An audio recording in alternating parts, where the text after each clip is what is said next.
This is That Video Game Podcast, episode 572 for October 8th, 2018. Real Hardcore Flirting. Top 5 things you won't expect them to say.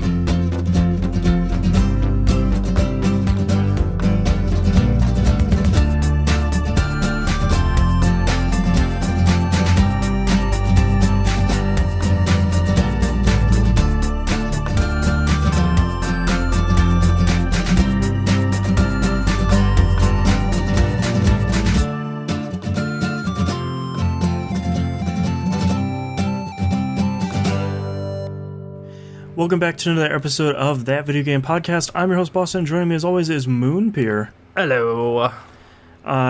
Two quick pieces of news here at the beginning.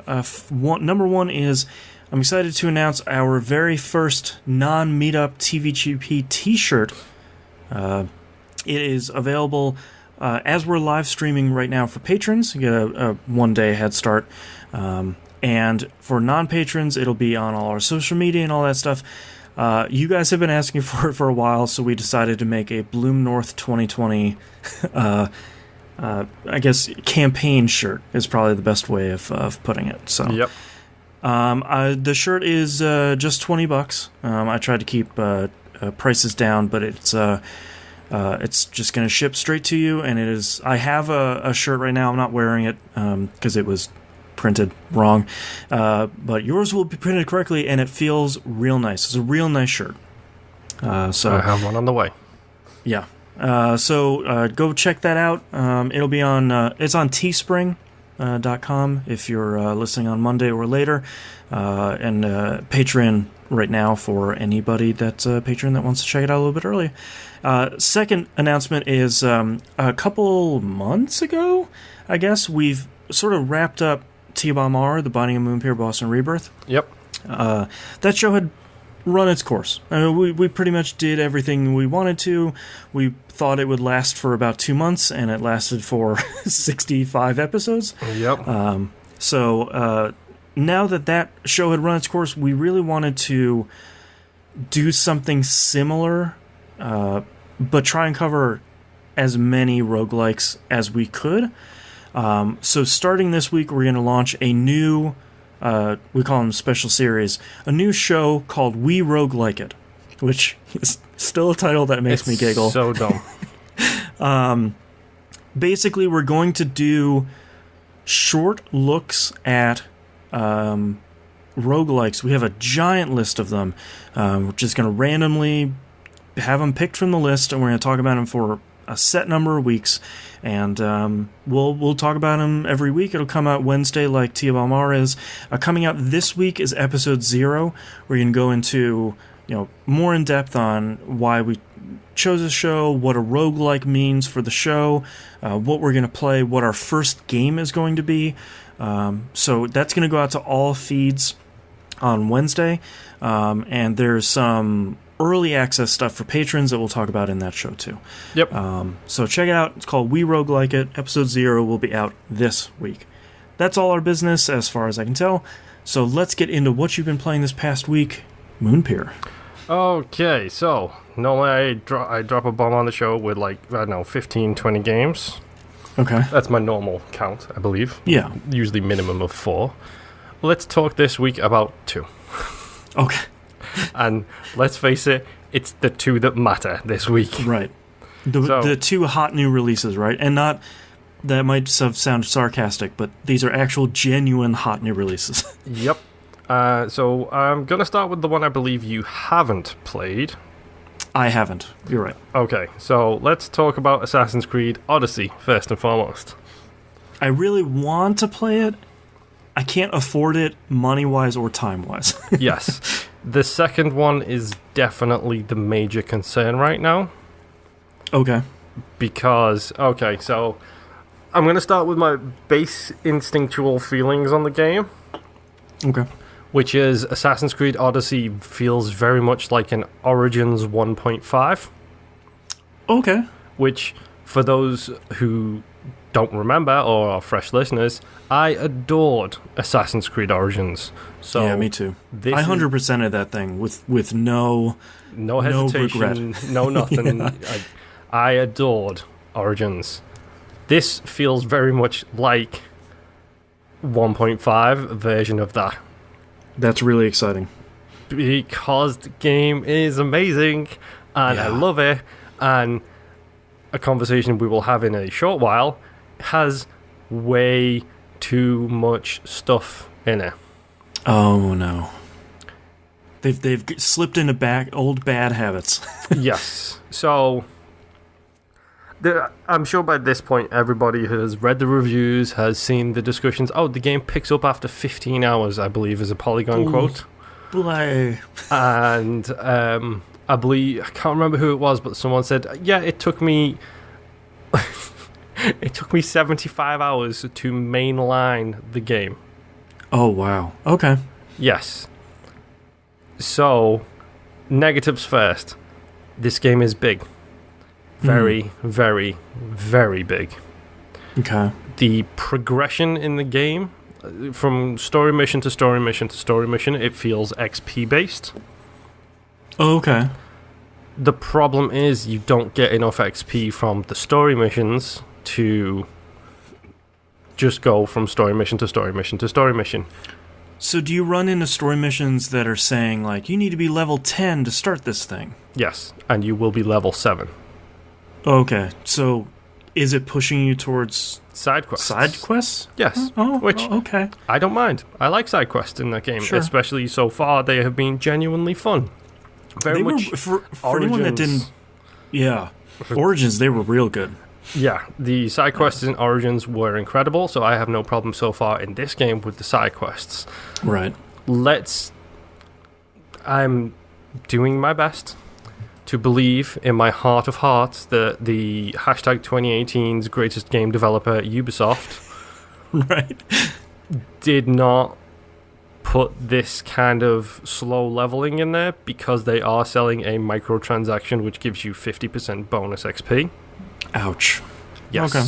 That's $10, by the way. Triple ouch on that one. That should be 2. Yeah. I mean, I don't want to be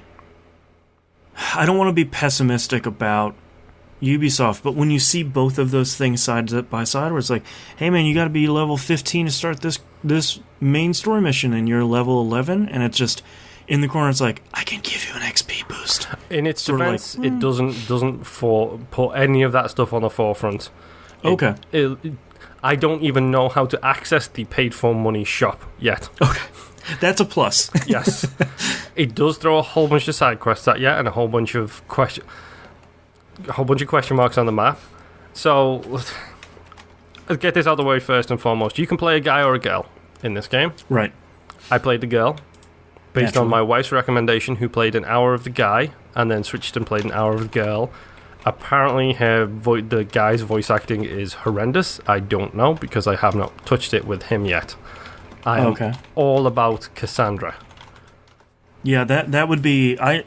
If any game gives me an option, I'm always going to pick the lady. Mm-hmm. So far, she is an incredible character. So far, every named character that I have bumped up against is genuinely a character. So, for progression's sakes, let's say I am off the tutorial island, as my wife refers to it. Right. I have made it to my first major city. I'm exploring that area. I'm doing all the usual stuff, getting synchronization points, finding hidden tombs and bandit camps and clearing them out. It has the exact same location stuff that Origins did, the exact same way. Here are your objectives. Here's treasure. Here's the captain. Kill him. Get the treasure. That location is cleared. Does the exact same thing. It wasn't broken. They didn't need to fix it. Exactly. I'm taking a very rare stance here. I have not looked at the achievement list for this game or the next game I'm going to talk about. I am just going to play them, enjoy them, and do the cleanup later. I've got no problem with that. I feel like after Origins, where there wasn't really... I don't think there was anything you could miss. There wasn't, no. There's no real need to... Because it's not like old Assassin's Creed games where it's like, all right, this one thing in Memory 14, you could only beat up 3 beggars on the street, and just like, oh my, now I have to replay that. Okay, fine. There's nothing like that anymore. Out of curiosity, can you remember the name of the person outside of the Animus in Origins? No. I remember that she was there, and that's like the new main character. Yes, I'm trying to remember if it was Layla. That sounds right. Okay, because so far, non-Animus stuff, I have had a 30-second cutscene. Okay. With her, and then straight into the game. For anyone that might be new listeners, Moon and I are like the last two people that are like, yay, modern day Animus, yeah. Like, everyone else is like, just pull it out of the game, man. Yep. No. They haven't mentioned, shall we say, how Origins ended. They haven't touched that in the slightest. Because that's the thing I'm most curious about, if they are going to develop that kind of story. Well, also, there were some good twists and turns that happened in the modern day stuff in Origins that I want to know, like, minor spoilers for Origins. Like, I want to know what happened to her friend that was on the phone. Like, what's going on? Like, what happened after the end of the game? Like, there's some interesting stuff going on in there with this new character. And what is the relationship with the person who's sitting in the chair when you get out of the Animus for the final time in that game? Exactly. Right. What's happened there? I don't know, because I've literally had 30 seconds outside of the Animus, and I still feel like I have put probably 10 hours into this game over 2 days. Okay. I am still getting tutorial messages. Wow.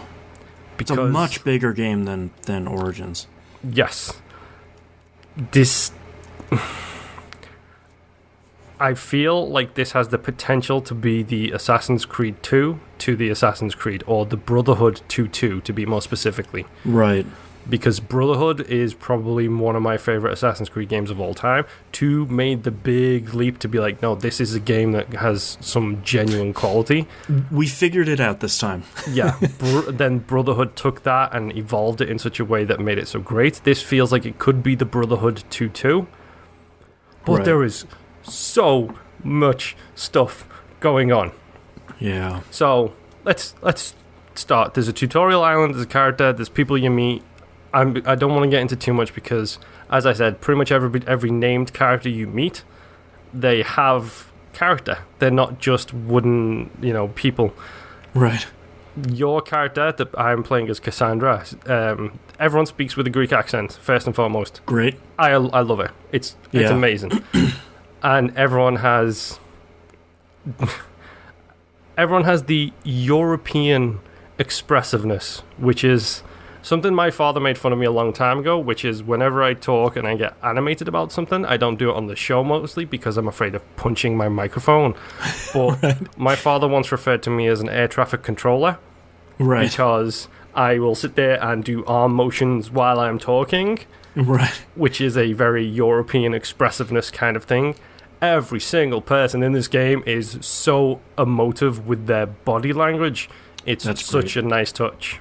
I wonder if they did performance capture for even, like, you're just standing here and talking to Cassandra.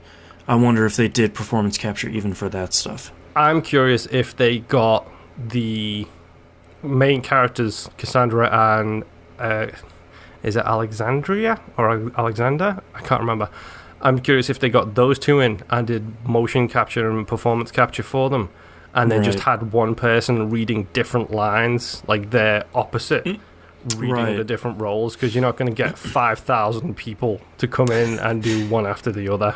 Well, and you have multiple choices. You have, like, dialogue trees this time, right? Yes, you do. Yeah.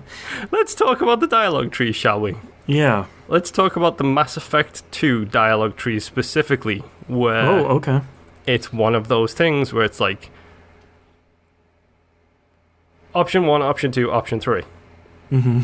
Option 1 is like a threat, and next to it, it's got a little pointy finger, like a red pointy finger, to let you know that you're going to threaten them. Option 2 is neutral, and Option 3 is I'm going to kill you, and it's got a red skull next to it to indicate the outcomes of those things. Wow, okay. really, really smartly done. Like, really good presentation. The sentence does not match up to the conversation that comes afterwards. Of course, but at least you know the intent. Instead of like some of these games, you pick an option that's like, I don't like that. Suddenly you just stab them through the heart. It's like, wait, no. Yes, it has that intent, and it's a fantastic touch. Because let me tell you, if you ever see a little white heart next to it, be prepared for some real hardcore flirting to take place. Oh, okay. Like, I'm into some real hardcore flirting in my games. Yes. It is, let's say, it's not shocking because, to be honest, it's very hard to shock me with any of that kind of subject matter. It's hilarious to see how far they will take a conversation dialogue based on 4 words of an answer. Right. I can't say it because this is a PG show. Let's just say they take it some really funny places.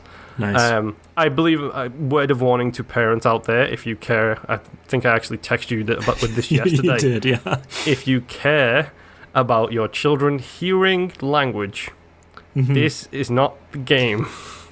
Yeah, you wrote me a text and I said, you said, like, make sure you don't play this in front of your kid. And I said, is it really bad? And you sent me a quote back that was like, if I effing knew that in the first place, I wouldn't have effing come here. I was like, number 1, great line. Number 2, yeah.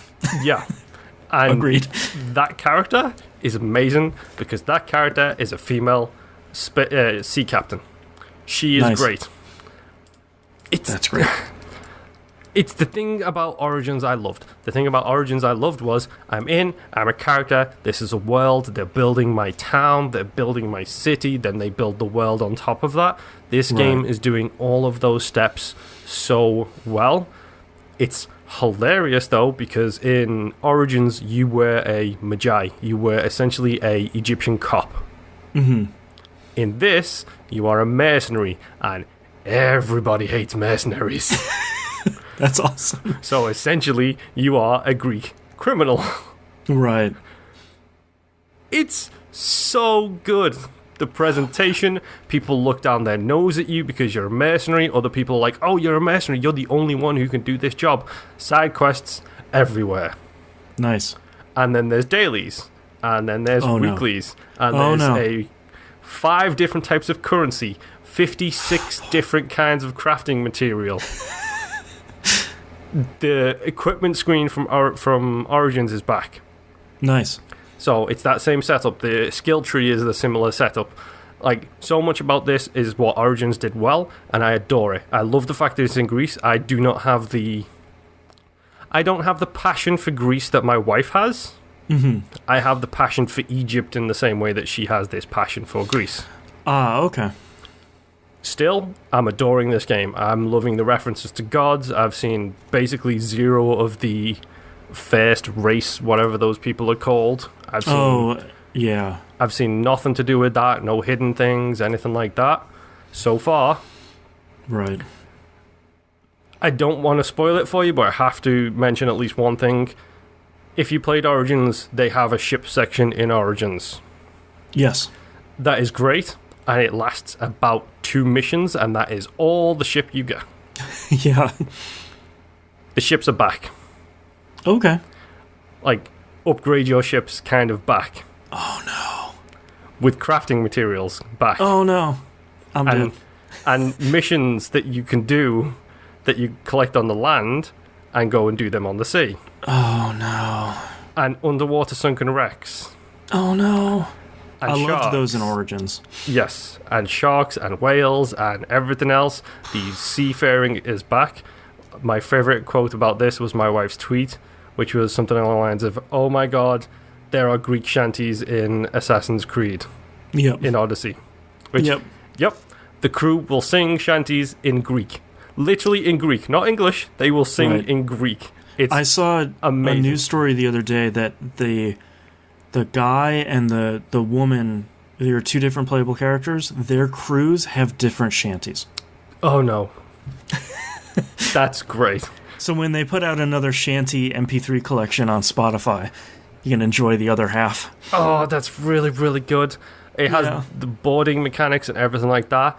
I'm not going to lie, I still get goosebumps every time I go to board an enemy ship. And like Greek and Roman and Spartan soldiers would, they do the boom, boom, cha with their stuff. They stamp twice on the deck of the ship and then smack their spears against their shields. And they do it twice, and then you board the ships, and it's amazing. You would have really liked Black Flag. I have Black Flag. I started Black Flag. Yeah. And then this came out. Yeah. The boarding stuff in Black Flag was really great. So, all of this sounds amazing, yes? It does, yeah. I'm 100% in. 100% on with me? I don't have the time, but I'm in. Okay. Let's talk about what else they've added, shall we? Okay. I was waiting for the other shoe to drop. Because it doesn't stop there. Okay. The game takes place in Greece. Right now, there is a power... It's during the Greek Civil War, so when the Greek Empire was falling apart, essentially. So I believe it's right... I think it takes place around about the same time as Origins, where Origins is the Greek... It's the Greek influence coming into Egypt and trying to slowly take over Egypt because Greece is having so many issues. Greece is having issues because there's a civil war going on right now.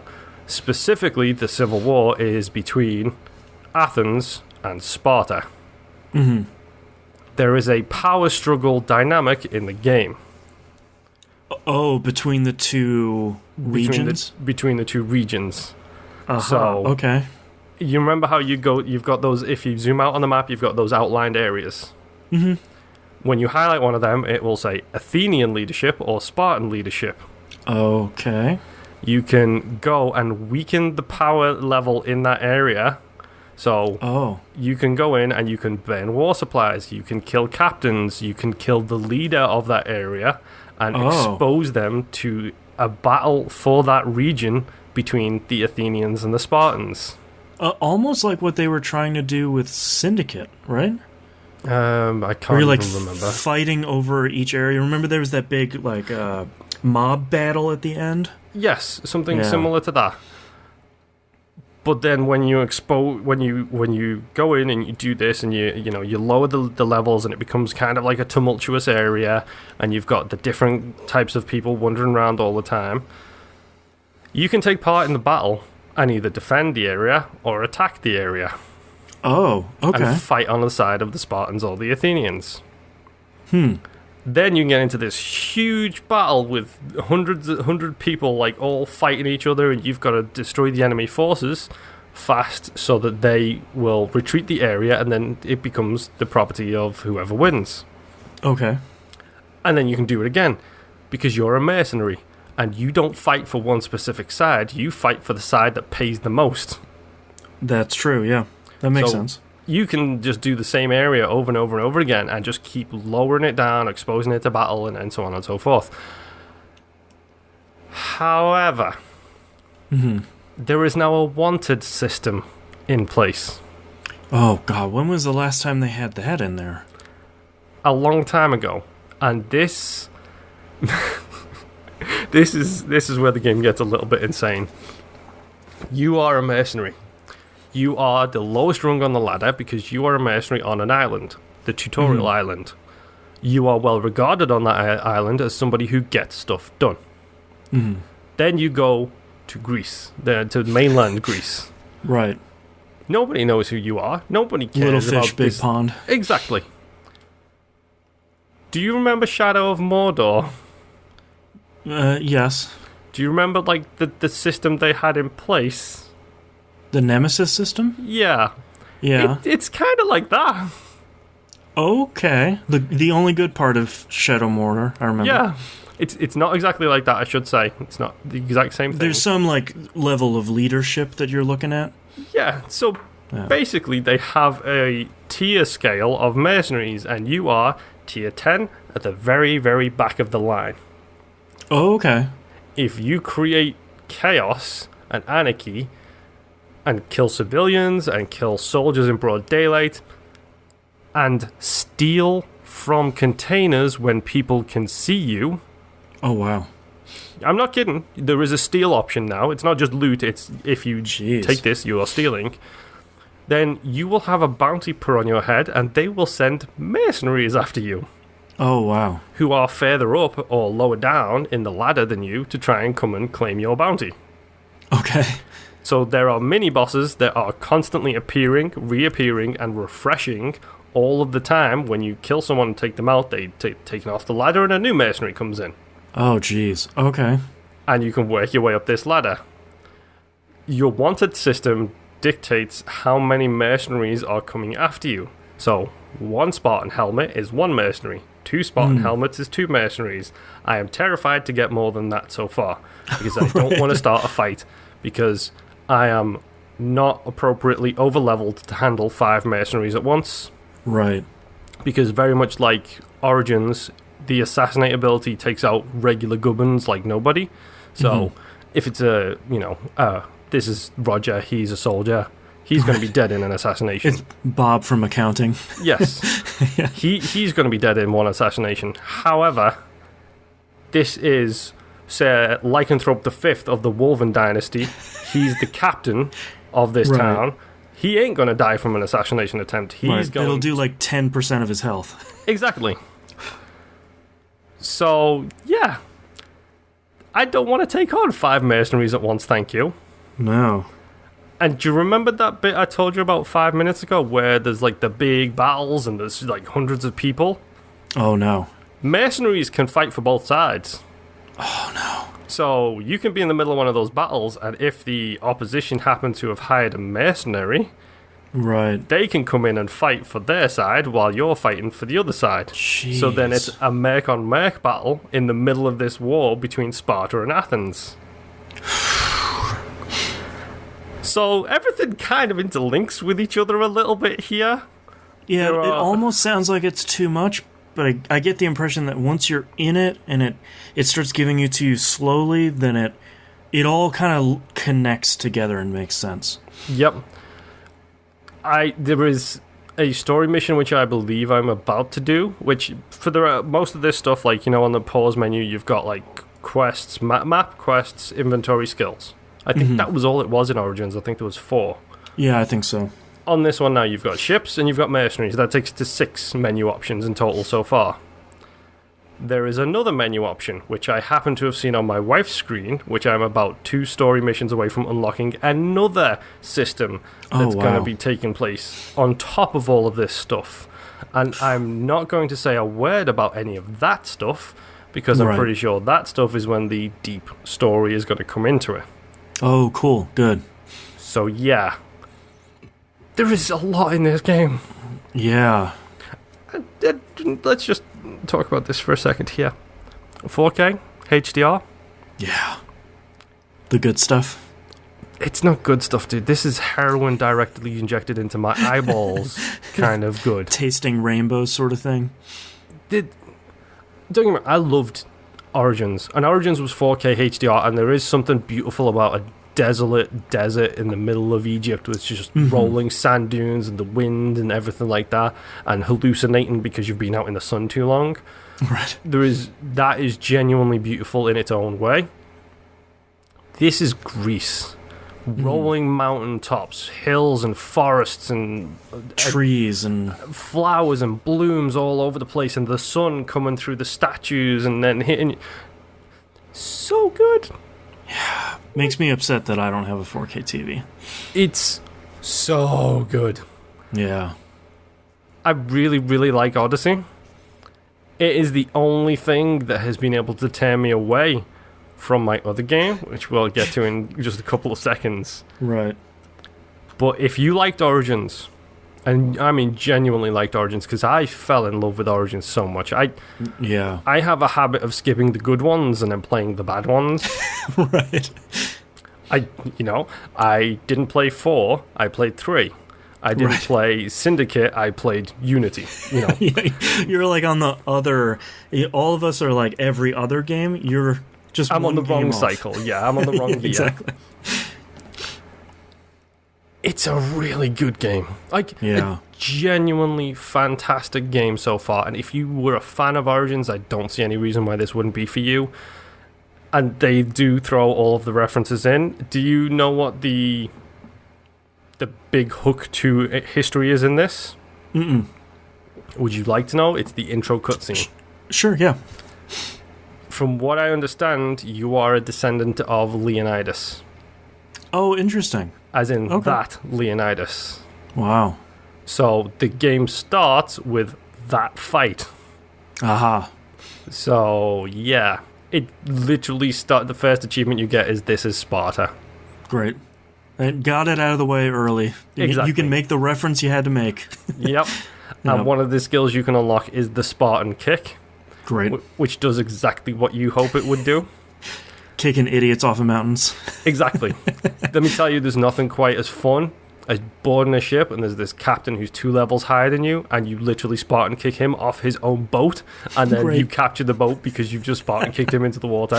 It's hilarious. That's pretty good. I like that. Yes. Speaking of water, I'm not moving on yet. I'm still talking about this game. I don't care anymore. Yeah. The water is beautiful. It looks even better than it did in Origins. The underwater is so good still. The underwater is so fantastic. And it does something that Origins did okay. It does blood in the water really, really well. When a boat sinks and the boat goes underwater, there's all the bodies of the dead people on the boat, and it just pools blood around them as you sail off with your rowers. Wow. Odyssey sounds real good. Really, really good. And since I started playing it, I have played nothing else. Yeah. That's what I'm worried about. That's why I haven't picked it up. It's... you're like me. You liked Origins. Yeah, I liked Origins a lot. Origins is way... It was that game that was like, thank you, you took a break. Thank you. Right. This is the game we deserved. Right. For putting up with your BS for all of these years, this is the Assassin's Creed game that we deserve. Yeah. This is a good sequel to it. I don't want another Assassin's Creed game next year. I want take them 2 or to 3 take years. Another break. Yeah. Take another break. We'll probably still be playing this one. Yes, I know they have announced they're going to work on DLC for this instead of another Assassin's Creed game, and that's good. Because do that. I'm loving this world. I'm loving all of the things. I'm loving the different types of quest lines I can do. I could go and do boat stuff if I want. I can go and do mountain stuff and sink stuff and everything else. Right. There is so much stuff to do. I'm terrified I won't complete this game in time for Game of the Year. Yeah, probably not. Yeah, no. It's my biggest concern right now is I don't think I'm going to get to the end of this quick enough for Game of the Year. In the next month and a half. Yes. Yeah. Speaking of getting to the end of things quickly for Game of the Year, the other game I've been playing. Yeah.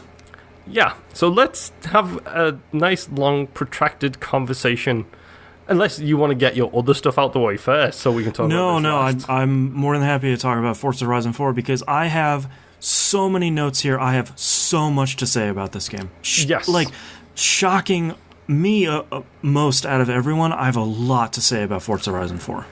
In a good way or a bad way? I'm curious. Both. Okay, do we want to start with the good, or do we want to start with the bad? Well, I think we'll do both, but I think the thing that is still so impressive about Forza Horizon is that intro race. They still have that nailed. You're switching between cars, now you're switching between seasons, and you're racing these motorcycles, which unfortunately comes up again. But you're racing through the snow, and that feels different, and then it dumps you out into the game, and that still feels so good. And speaking of that specific race, this is something I mentioned to you on pre-show because I wanted to make sure this reaction was mentioned on the show. My wife and I basically started these games within hours of each other, both Horizon 4 and Odyssey. I keep going to call it Origins, but I must remember it's Odyssey. Right. So we started both of them within a couple of hours of each other. Easily within a couple of hours of each other. Oh, something I forgot to mention about Odyssey really quick. The heart option, same-sex relationships, if that matters to you, it's right there. You can't be surprised. It's Greece. Come on. Yeah, I mean, that was a thing. Yeah, my wife and I were talking about how to define it, and I believe I used the term promiscuous to describe the Greek people of that period. Right. But anyway, yes. So, my wife started Forza Horizon 4. I came home a couple of hours later, and I started playing it. And so I'm playing the exact same race that she has just played. She is on a 1080p TV. Right. I am on a 4K TV with HDR. She has played this race literally a couple of hours, if that, before I did. Mm-hmm. Her response when seeing it on my screen was, "Holy F, that's gorgeous." So, for anybody who doubts the possibilities of 4K and HDR, neither my wife nor I really care about how things look, generally speaking, and both of these games have garnered that reaction from the pair of us of, my word, these are beautiful, beautiful things. Yeah, I'm playing Forza Horizon 4 on both my PC and my Xbox One at 1080p, and even that looks good. I cannot imagine how good it would look with both HDR and 4K. I wouldn't be able to take it. It'd be too much. I'm not going to lie, it is... My wife and I have the exact same game library when it comes to the Xbox One. We've noticed tiny things, like Hunter Call of the Wild. My version is a bit crisper, a bit cleaner. There's a bit more foliage in there, you know, that kind of stuff. Warhammer for 40k, not 40k, Vermintide. Mine is crisper, cleaner, again, a little bit more detailed here and there. Right. Specifically in Horizon's case, and also in Odyssey, it's the HDR that makes the world of difference. Yeah, making all the stuff, the colors pop. Exactly. When you're racing down and there's the god rays coming down and the purple fields of flowers and everything else, it's mind-blowing how good these things look. And full credit to both Ubisoft and Playground for taking these things and fully embracing that 4K HDR attitude and being like, look, it does make a difference. Here's your proof. Right. Because it really does. Yeah. I will have to say one of my biggest disappointments from Forza Horizon 4 is that it runs really poorly on my Xbox One. Oh, really? I'm getting hitches all over the place, including... There are some times in games where I understand that there are hitches that are going to happen. Like, you just started the game and you're at your home base, your home house, and you load into the world for the first time. There are going to be some hitches. I know you're loading, the environment and you're loading geometry. In the middle of a race, though, I shouldn't be getting 2 or 3 second hitches. Like that. That's... Honestly, I have had that 2 or 3 times. I think that is related to the online nature of the game. Probably. I get that once or twice a race. Oof, that's pretty bad. Yeah. And probably half of it is I'm running a launch Xbox One that is 5 years old now. The hard drive probably isn't the fastest. It's, it's probably full of dust. It's not getting run that often. Obviously, the solution is not go get an Xbox One X because that's not affordable. But the solution is Game Pass and cross-buy works on Windows 10. I'm running a 1060 with 6 gigs of VRAM. It runs at an average of 130 frames a second.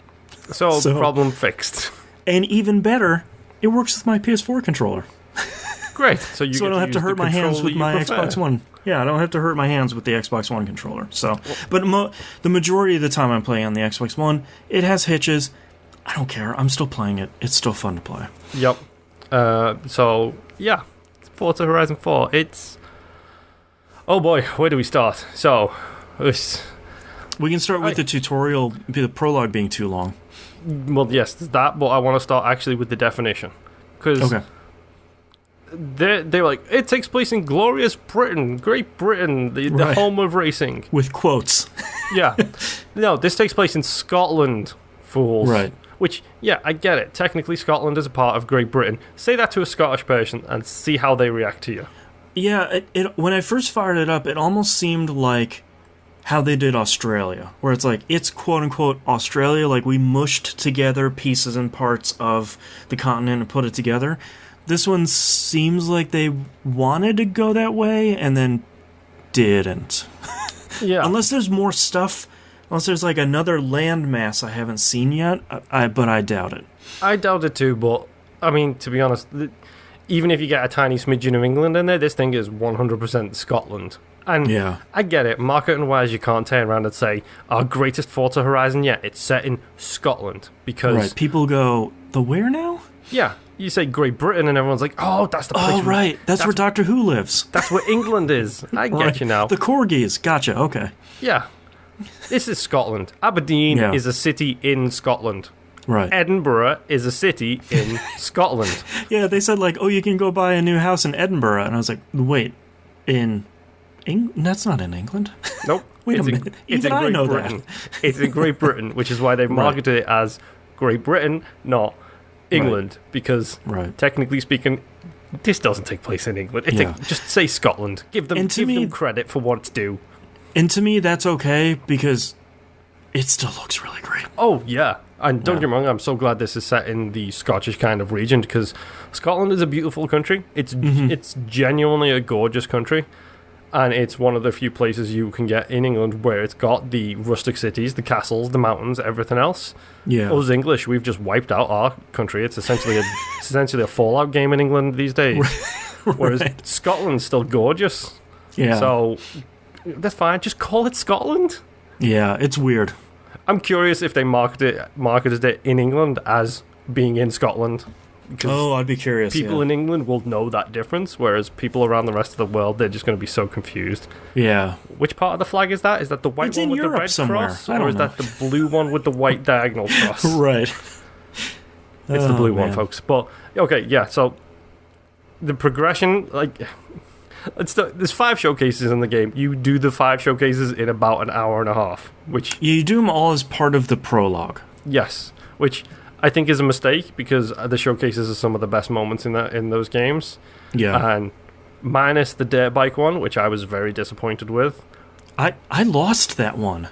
For seemingly no reason. I finished it and was like, alright, second place. It's just like, how? I can tell you how. It's because as he was in the air, the guy did a little whip and got his tail across the line before you did. What a jerk. I don't have a tail. True. So, yeah, the showcases are incredible. Shout out to the Flying Scotsman, one of the most famous trains in England. Yep. Nobody over here has probably heard of it before. Nope. That was a cool race. It's the most famous train in England. Like, the Flying Scotsman is one of the oldest still functioning, like, steam engine trains. Right. And the thing is gorgeous, and it's a fantastic race, especially over that bridge and everything else. But yeah. The showcases are amazing. The prologue / tutorial. I wish when they make Forza Horizon 5, I really want them to do something different, or at least something with the showcases. I think they're still good. I think front-loading them in the overly long prologue is a mistake. Yep. Because there's no... I like how they did it in the previous games where you're upgrading your race band, and you know the next... When you get up to an orange race band, then that's when your next showcase is. Like, you're working towards it. I feel like there wasn't... You weren't working towards it in this one. It was just sort of like, hey man, you did a couple of races. You're going to race against a train. It's like, yeah, that's cool. And then seemingly 20 minutes later, you're going to race against a jet. It's like, yeah, but I just raced a train. So I still like the spectacle of them, but I want them to do... Close. I just need them to do something, because I feel like if they do the same thing in Forza Horizon 5, it's like, all right, I'm going to race a helicopter. Okay, like, we've seen that spectacle. Either remove them completely, or maybe just have one of them at the very end. Yeah, I'm not going to lie, I did like the Halo event. I know you were rolling your eyes. I wrote in my notes that it's a waste of development resources, so it's not really for me. 100% I think, no. To me... I noticed that there was Halo stuff. There's warthogs, and there's the shields, and there's some flying stuff. And a pelican there were is what that's called. Pelicans. There are people with names saying, there's a Banshee. And I'm like, that's a Halo thing. But to me... You've got no connection with it at all. And also, you're not racing against anything. You're not racing against a Banshee. So, like, I don't... No, you're doing the last level from every Halo game, which is always a vehicle-based escape from the critical explosion zone. And that's the end of every Halo game. Yeah, but I think coming off of all the other showcases and it just being hit the finish line and there's the Halo ring in the distance, but everything else is the same. I mean, that's kind of a bummer. It would have been nice if there was a little bit more, or if you're racing against something. I think that would have been a little bit better. But fan service for that isn't going to land on me. Oh, no. It landed 100% with me. I mean, I'm pretty sure the pilot that you're talking to the whole way through, I'm pretty sure that's Boomhauer, who was the pilot from the very first Pelican in the very first Halo game. Okay. So, references galore, and they did get Cortana in, and they keep talking about where they are and how they don't know what all this stuff is, which is great. And the Warthog drives great. Like, it looks fantastic. It looked like a bunch of Halo stuff. So, I mean, I think it's faithful, but it's obviously not for me. Yeah. So, yeah, the prologue where they do here is a couple of events in each season, blah, blah, blah, and then you finally get into you race against the jet before you're officially a member of the Horizon Festival. Yeah, and to me, I like the idea of a prologue. I like the idea of you going through each of the seasons and feeling like, wow, spring does feel way different from winter. And winter, you're racing across this lake that wasn't frozen for the rest of the seasons. That's cool. But 4 to 5 hours for the prologue is way too long before you get into the festival and like get your armband. Because we were still trying to figure out the absolute cluster F of clubs in Forza Horizon 4. And there was a question of like, well, we haven't finished the pro. Is it not open yet? Oh, do I have to hit level 20? It was rough. I appreciate them integrating things because this is a console exclusive, and I do appreciate them integrating things for the console into the actual game itself. Yep. I should not have to, if I want to be part of a race team or a club, I should not have to have club and team specific clubs in the Xbox like network of clubs. Not the Horizon one, but the actual Xbox one. I shouldn't have to have specific clubs for each team and for each club that I want to be a part of. It should just be a case of, I am already a member of the TVGP club. I want to turn that into a Horizon team and a Horizon club. Exactly. Add both of those tags onto that for me. Yeah, for anyone that hasn't played, the big part of confusion for us is we had to create on the dashboard an Xbox club that will then get also hooked up into a Forza Horizon team, and the two of them are intricately linked, which I get why they're doing that, because I'm sure there's something on the Xbox or maybe even the SDK level where you can't have multiple games hooked into one dashboard club. I could understand that limitation. Yeah. You guys need to fix that, because that would be great if I could just, if you're a member of the TVGP club, you could opt into, maybe I don't want to play with the TVGP crew. Number one, how dare you? But maybe then you want to say, I want to join the No Quarters Forza Horizon club. That makes sense that you would then have to go join up with that specific Forza. It's all super confusing. I get that they did it so that you could have 2,000 people in your Forza club. Yep. As opposed to, I think it was 200 last time. But you have to streamline it, and you have to offer it immediately. Because for so many of us, that tab was grayed out, and we're like, we'll just keep playing, I guess, and it'll show up, and it'll pop up and say, yeah, now you can make a club. But yeah. And on top of that, the fact that you have to have a club for the team and a club for the club as well. That's yes. It's fix it next time. It's too much. Yeah. Also, I should be able to be a member of 4 different ones and then choose who I'm racing for on that moment. I shouldn't have to quit a club to join a different club or quit a team to join a different team. It should be a case of, these are the teams I'm opted in for. you've already got 3 little dots underneath that thing. Just add another 3 and be like, make this my primary club, make this my primary club. Like, it should just be an opt-in and opt-out kind of thing. Yeah, it's one of those things where it's like, it wasn't broken last time. I understand you wanted to raise the club member cap. You gotta find a better way to do it next time. Like, there's just... I get it, but I don't like it. Yeah. Speaking of which, actually, when it was this Saturday. Yeah, you recorded Pup yesterday, so this Saturday was the first Saturday. So next Saturday, I'm free.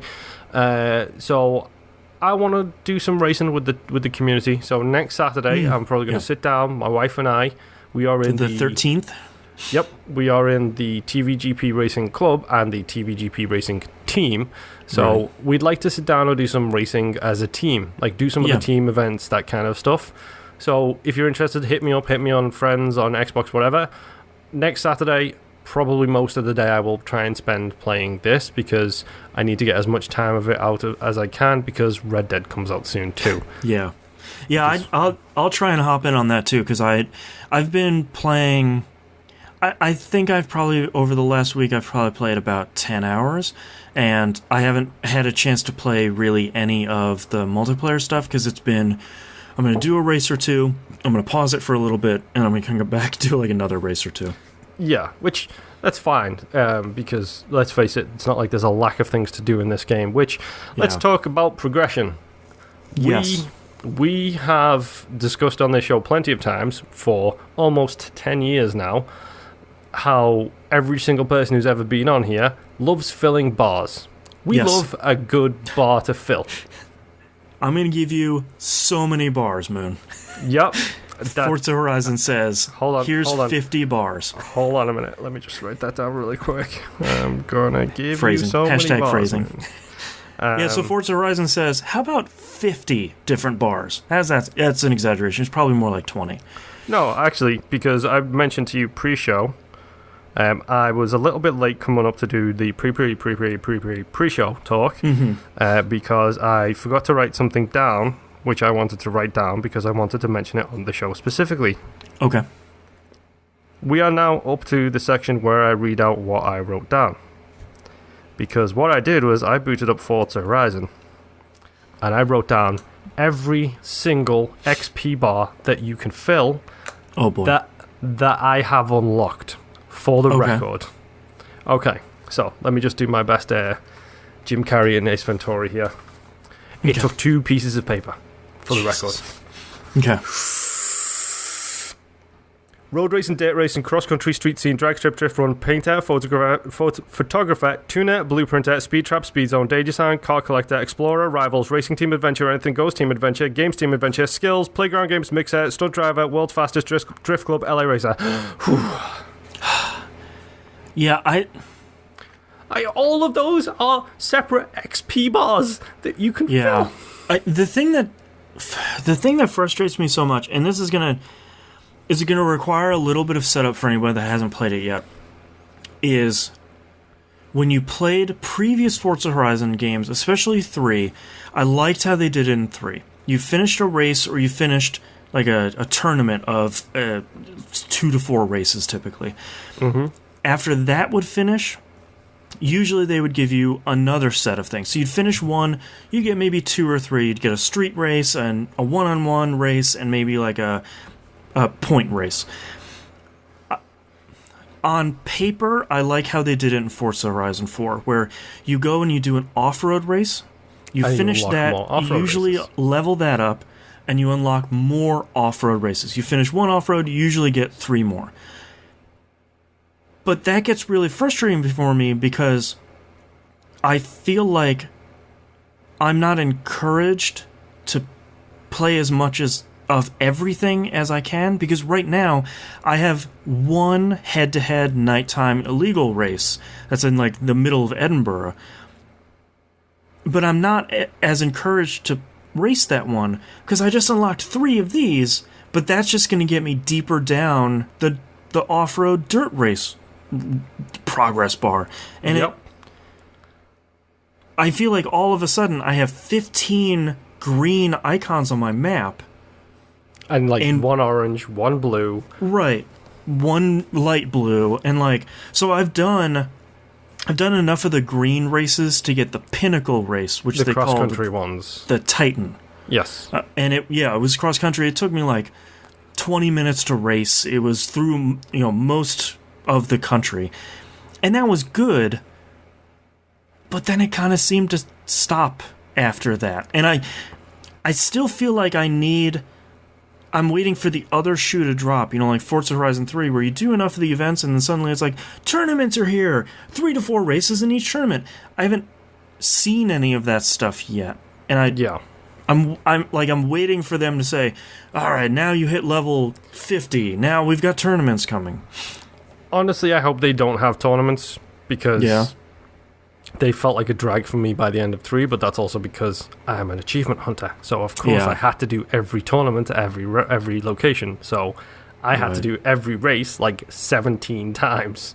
Yeah. The biggest... I don't...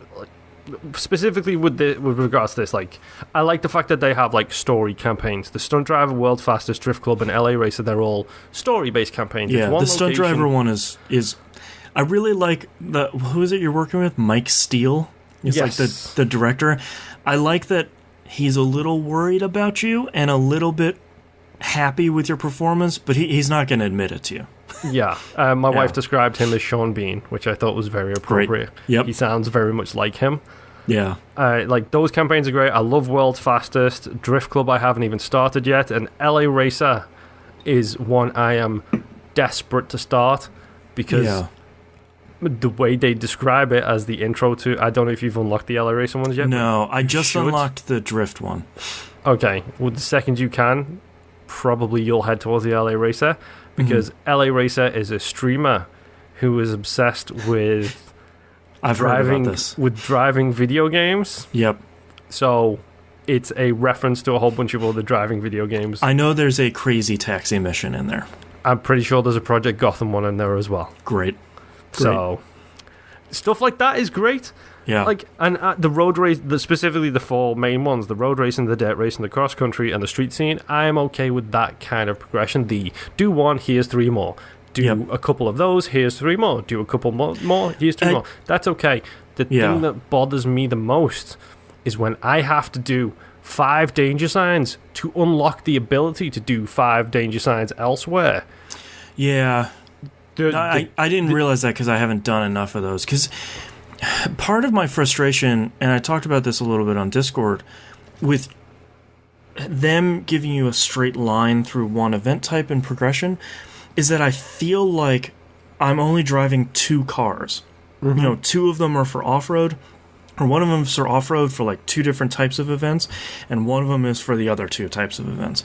And that's a little bit frustrating, but that's probably on me to purchase more cars. But I feel like I'm judging some of that stuff a little bit too harshly, because the prologue took so long that I'm still not really in the meat of the game yet.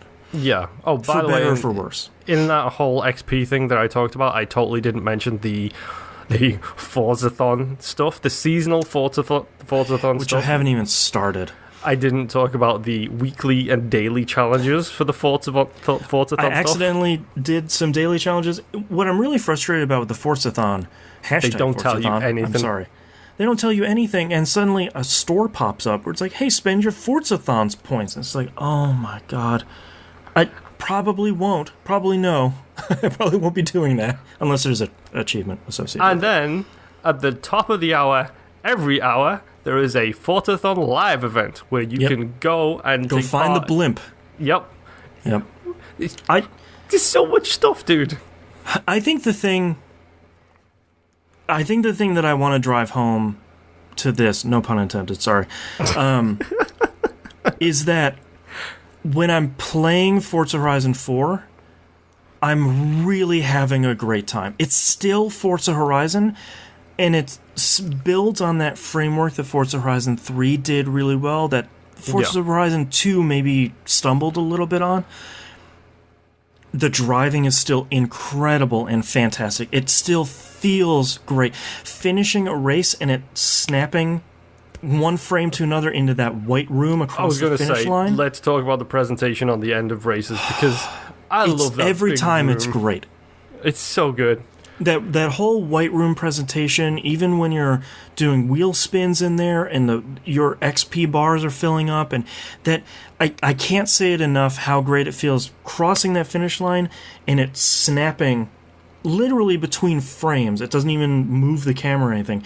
Next thing you know, it's a side view of your car slowly rolling across the finish line, and like it looks so good. I haven't had one yet, but my wife was telling me, have you had a close finish yet?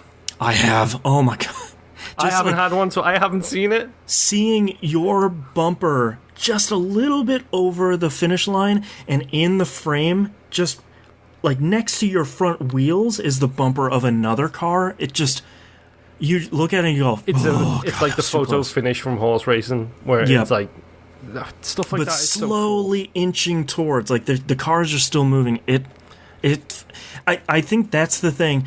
There's so much stuff that Forza Horizon 4 stumbles on. You know, there's too much stuff and there's too many bars, and Forzathon is really in your face, and I had to change my router settings so I could connect to the Forza open world stuff. Like there's so much stuff here that is superfluous, and some of it early on in the game feels like a miss, but the racing feels perfect still. Yeah, it's probably also worth mentioning that we are saying there's too much stuff. We're not saying that's too much of a negative thing. It's just in our personal situations, it's a negative thing. Like, I work long hours, usually 6 days a week. You know, I work a lot, so my gaming time is very severely limited. And as someone who does this podcast, and I want to play as much as I can to not only talk about it on the show, but also to think about Game of the Year discussions, you are a father, which by itself, that one word should tell you everything you need to know. I'm a stay-at-home dad, time. Which means a lot of stuff. Yes, so your time is very, very, very limited. And we're not saying these are very, very terrible things. If you are going to buy one game and you like racing games, let it be Forza Horizon 4, because like you just said, it is perfect driving, and it still does that Forza thing of you can tune it however you want. I decided to this time while playing, I didn't mess with the settings at all. I decided, because you mentioned it with Forza Horizon 3, I decided to let the game tell me what difficulty I should be playing at. 5 races, you're winning too easily. Do you want to bump up the difficulty? Another 5 races. Do you want to bump it up to above average? And then another 5 races. You know, do you want to bump her up again? It's like, yeah, sure, why not? And then another 5 races, you're still winning too easily. Do you want to bump her up again? Yes, I do. You're losing a lot. Do you want to bump the difficulty down a little bit? It's like, yes, I do. My one problem with that, and I was talking to Musum about this the other day while we were playing Destiny, I really wish I want this game to be easy, because this is my enjoyment time. I don't want to be super challenged with racing. I'm not super great at racing games anyways, so I want it at that. They just call it average. It's like your default, and every couple of races it says, hey man, you're winning really easily. Do you want to bump it up to above average and get 15% more credits? Number one, no, because I bought the VIP pass, so I get 50% extra credits, or 100% extra credits. I don't really care. Your options are yes and no. I really wish there was a no and don't ask again. Yeah. Because average is the perfect difficulty. I am winning every race. That feels awesome. I am sometimes having really close races on some muddier courses. That feels great too. But I don't want to be neck and neck with the second place person every race. Yeah. So, yeah, but that's fine. I can just say no. Yeah, you want to have your good time, fun driving experience, which, you know, that's great. And this game is good. This game is great. This might be possibly one of my favorite racing games of all time. And I was a PGR3 fanatic. Like, PGR3 was so good. Was my jam. Burnout Paradise is an amazing game. It is. I love the fact that essentially Forza Horizon on the Hour Every Hour live event is essentially just the Burnout Paradise multiplayer mode, which is great. I think with Forza, I feel like we're just in early days for an open world racer. Like, there's still the map filtering, so if you just don't want to see speed traps anymore, you don't want to see this stuff, you can filter out that stuff. But I feel like they did that really well in Forza Horizon 3, where at one point when you did the single race and you did the tournament, that icon went away. Once you... Actually, it's just, that was what I was going to mention before, and I forgot. I got lost in the conversation. The danger signs, speed traps, speed zones, and drift zones not being in the open world until you unlock them. Mm-hmm. The reason why that bothers me so much is because in stuff like Forza Horizon 3, if you happen to be driving and you hit a drift zone, it's like, oh, you discover this drift zone, and then you can do it while you're driving. 2 stars. Yeah, you can do it while you're driving to your next objective. It's a big map, and I spend a lot of the time driving from one point to the other to try and get to my next race. Discovering roads. But any speed cameras, speed zones, anything like that I hit along the way are not counted until I have progressed enough in those categories to actually unlock them. The thing that's a real bummer is I didn't even realize that until you said it here on the show. The only reason I know about it is because there is a fast travel bonus board that is on top of a church with no way to get to it at all. If you took part in the correct Forza Live event, like the on the hour one, it produced a ramp in front of that, and then when you did that danger sign jump, it said a danger sign discovered that location. Oh, wow, okay. So there is no ramp there until you unlock that danger sign. That's rough, yeah. And I feel like I don't want the game to tell me I'm playing it wrong, where it's like, all right, you have another race all the way over here. I'm not going to fast travel because I want to discover all these roads and find all these boards and take some pictures, which I haven't really done that much of yet. I feel like the game is very much saying, like, no, go do this other thing, fast travel there, go do it. And I don't feel like I'm being punished for doing that, but I don't feel like I'm getting all the opportunities. Mm-hmm. That's the biggest thing that bothers me, is just the fact that I used to be able to make progress in one thing or another just by traveling across the map. Now it feels like I have to... one of the reasons I haven't gone back to it is Odyssey, number one. That thing just has taken over my life right now. But also, I know when I load it back up, I'm probably going to spend a good day or two just hitting every danger sign I can, every drift section I can, every speed camera I can, just to try and get those things leveled up to the max, so I have them all available on my map. Should I be traveling from point to point, I can do something along the way. It's something... Right. The reason that type of thing was introduced was the crew introduced it to be a case of, you are driving from here to here. Here is something to keep you busy along the way. Yeah, here's a bunch of fun stuff to do. Yeah, and it felt like they nailed it in 3, minus the drift zones. I hate drift zones. But it feels like I'm punished for not doing them first and foremost in this game because I'm not discovering them. But man, this game is really good. Oh yeah, this game is amazing. And I think that's why we're focusing so much on these negatives, is the game is really good. And I bought the VIP pass for the first time in a Forza Horizon game. Number one, because I got it with Game Pass, so I thought $17 because you get a discount for Game Pass. On top of the game basically being free, that's an amount of money I can see how VIP treats me if I have it at the very beginning. So far, pretty well. And the core of the game is still great. If you liked any of the other 3 Forza Horizon games, pick up 4. It's really great. Yeah, but there are these warts. Yeah, there are these warts on top of it that are sort of like, it's just, after 3 being such a smooth experience, there almost feels like there's a little bit too much friction on 4, but then you start a race and you're like, yeah, Forza Horizon's still good. This is still a really great game. The game is still amazing, and the game is still fantastic, and at least my final thing on this game will be avatars. Yes, I have. Have you seen? Before we talk about this, have you seen my avatar? No. Have you seen mine? No, I don't think so. So they introduced avatars, and now part of the wheel spins and the new super wheel spins, there are cosmetic items. Yep. As a VIP member, you get your fancy suit. I do. It's so dumb. Well, and plus, for anyone that hasn't seen it, this sounds dumber than it is, because every time you finish a race or you do a wheel spin or something like that. Before you finish what you're about to say, it doesn't sound dumber than it is. It's as dumb as you make it, which I will prove to you as soon as you're finished saying That's right. You do see the top 3 people's avatars and their outfit and their animation and everything when you finish a race. So you do before see the that, race. And before the race, that's true. Yeah. So you do see that stuff. In Forza Horizon 3, you didn't see your racer at all. Mm-hmm. This one, they have a presence.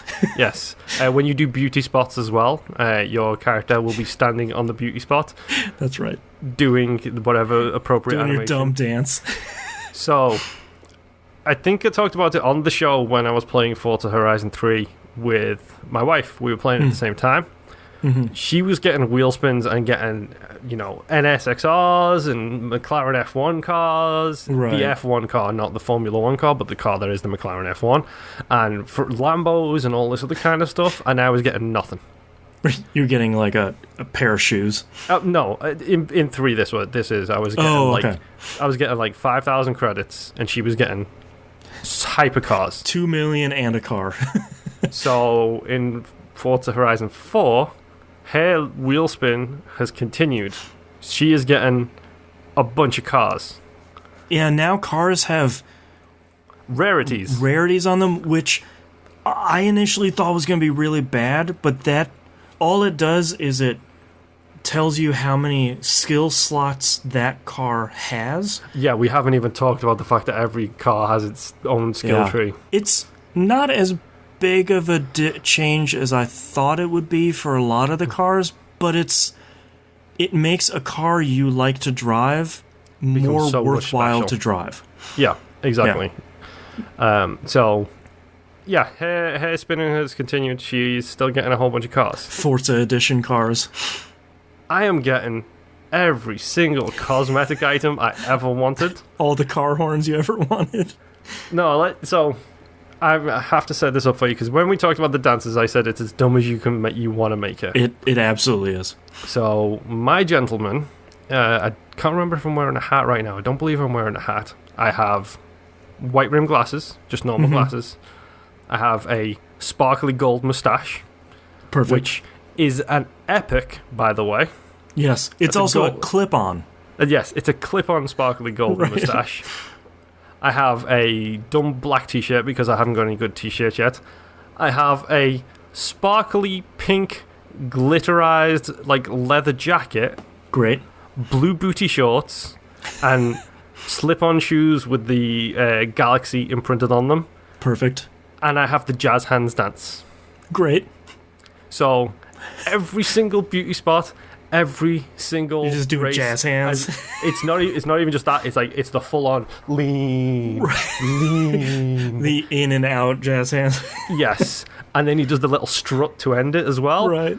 So my guy is fabulous, and I mean fabulous. I love it. My lady is wearing the full VIP outfit, so it is a white base with red highlight sequined suit with a red and white sequined top hat. Yep. But I have the epic quality giant googly eye glasses. So I have these like oversized googly eyes and I'm doing this dance and it's just like whoa, and it just every time I start a race and they're doing this like 2-step shuffle, it's so dumb. I love it. I honestly, it makes me laugh because I don't think my wife has ever been as angry with me as when I'm spinning and getting cosmetics on Forza Horizon 4. Because it's so, like, my guy looks so great. Yep. And have you gotten the XP shutdown horn? I haven't yet, no. There's a horn in there. I haven't gotten it yet. I want it so badly. It's just the XP shutdown noise. And yeah, that's really great. My horn is the Halo theme tune. Perfect. Which is so dumb because that's really great. It's not even like a big orchestra thing. It's literally like it's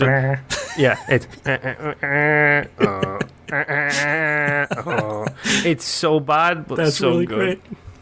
Forza Horizon, they really messed up with the cosmetic stuff in Forza Motorsport 7. Yes, they did. And they did it right in Forza Horizon 4 because it belongs in Forza Horizon 4 because it's exactly as dumb as that game is. Mm-hmm. It did not belong in Motorsport 7. The game's not really that dumb. No, it's the Forza Motorsport itself is for the serious races. Or at least that's the way it's marketed. Horizon is about the stupid stuff, and this game is so stupid and so great. And I'm more excited now to see how many wheel spins I can unlock to see if I can complete my outfit. Because yes, I have an outfit picked out. Yep. I just need to spin them first. Yep. I can't wait. Forza Horizon 4 is really great. Yeah, it's real dope. It has a lot of minor issues that may or may not go away as we continue to play, but I still want to keep firing up my Xbox to play it over a lot of other stuff I'm playing. Literally only Odyssey has got me to stop playing this game, and I need to teach myself to not do that and get burnt out on Odyssey as quickly as I can. Monday, Wednesday, Friday is Odyssey. Tuesday, Thursday, Saturday is you know what, that's actually not bad. That works out quite nicely. And then hold on, you said Monday, Wednesday, Friday. Okay, so then Saturday can be the secret project. Sure, yeah. I mean, Sunday can be the secret project. There we go. Yeah, there you go. So those are the only right. Those are my an hour and a half in, 2 games. I only have two other. Yeah, I only have 2 other games I played this week. Both of which actually just a little bit. Destiny 2, I finally got my first 9-man escalation protocol, the public event thing from the last expansion. Mm-hmm. And we farmed the crap out of that thing for, I think, 2 hours. Oh, wow. Bungie recently patched it. Originally, you would go through all 7 waves, and the boss at the end of it would have a 5% chance to drop the escalation protocol weapon of that week. There are 3 of them: a shotgun, a sniper rifle, and a submachine gun. Is it called escalation protocol? No, they're called Ikelos_SG_V1.01. Like that's the shotgun. It should be called escalation protocol because that is a great name for a gun. It is. They look really cool though, because they look like the lady Anna Bray from Warmind put them together. They look very sort of homemade. Last week was the shotgun, which is the one everybody wants because it's stupid overpowered, and I'll get to why it is in a second. So originally it was a 5% chance, and every time you killed it, it was just a 5% chance. Recently, they've changed it, and they're doing this for other stuff, which is great. Every time you clear that boss, it increases those chances by 5%. Okay, so they're doing something similar to what Dota 2 did with its chests, where as soon as you have something, it takes it out that chest for you. Yeah, and it's clear it 5 times, you have a 25% chance next time. You don't get it that time, you have a 30% chance next time. To make things even better, once you finish Wave 7, you activate basically one of the towers that activates Escalation Protocol, it brings you back to Wave 6 instead of Wave 1. So you have a really great farming group, farm the crap out of it until everybody gets their shotgun, and then everybody can go, which is basically what we did. So that was really great. I got the Escalation Protocol shotgun. I didn't realize why it was so powerful until I got it. It is, number 1, a full auto shotgun, which is really great. Yeah, it's Destiny, so the shotguns are insane. Yes. It holds 8 shells before you have to reload, which is really good. And the thing I didn't understand why it was so strong, when you melee an enemy and then shoot it with a shotgun, you do crazy additional damage.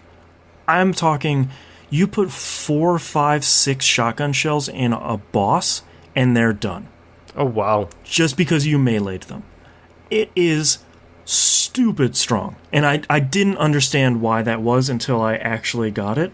I just got a message from Musim on PlayStation. I bet he wants to play Destiny. I now understand why it's really good, and it probably won't be Musim just said, "You guys want to try the Nightfall tonight?" So that's really good. I played a bunch of competitive Crucible playlist.